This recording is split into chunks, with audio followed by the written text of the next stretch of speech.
रामराम मित्रांनो, कसे आहात? चला तर आज सकाळी सकाळी मी फ्रेश वातावरणात वर्कआउटला आलो. त्याचबरोबर मी डेली वर्कआउटसोबत माझे फ्रेश घेतोच. वर्कआउट झाले त्यानंतर मी फ्रेश होऊन माझे आवरले आणि मी निघालो श्री विठ्ठल रुक्मिणी मातेच्या दर्शनासाठी.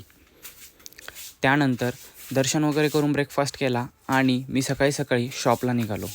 शॉपला आल्यानंतर रेग्युलर रुटीनमध्ये मी माझे काउंटर वगैरे क्लीन केले.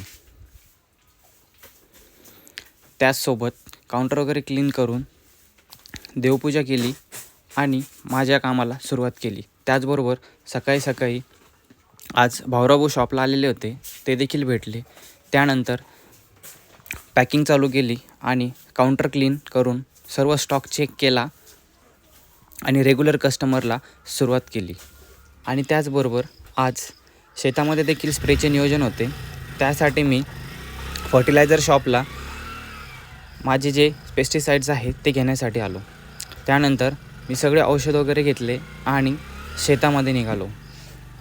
मित्रांनो, पावसाचे प्रमाण खूप असल्यामुळे आज मला बागामध्ये स्प्रे घ्यायचा होता. त्यासाठी मी दादा, पप्पा आणि मी, त्याचबरोबर सागर देखील आज स्प्रेसाठी माझ्यासोबत आलेला होता.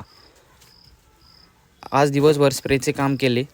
त्यानंतर स्प्रेचे सर्व आवरल्यानंतर मी दुपारी माझे सर्व काम आवरून शॉपला आलो. रेग्युलर रुटीनमध्ये शॉपला आल्यानंतर ऑर्डर्स चालू होत्या, तर त्या ऑर्डर्स कंप्लीट केल्या आणि सायंकाळी ढेपच्या काही ऑर्डर्स असल्यामुळे मी ढेपच्या गोडाऊनला ढेपच्या ऑर्डर देण्यासाठी आलो. त्यानंतर ढेपची ऑर्डर दिली आणि रिटर्न काउंटरला आलो. त्याचबरोबर सायंकाळी थोडे काउंटर क्लीन करून रेग्युलर कस्टमर झाले. त्यानंतर मी निघालो रात्री वॉटर प्युरिफिकेशन सेंटरला पाणी आणण्यासाठी. आज वॉटर प्युरिफिकेशनला पाणी आणले, त्यानंतर रात्री घरी आलो. धन्यवाद.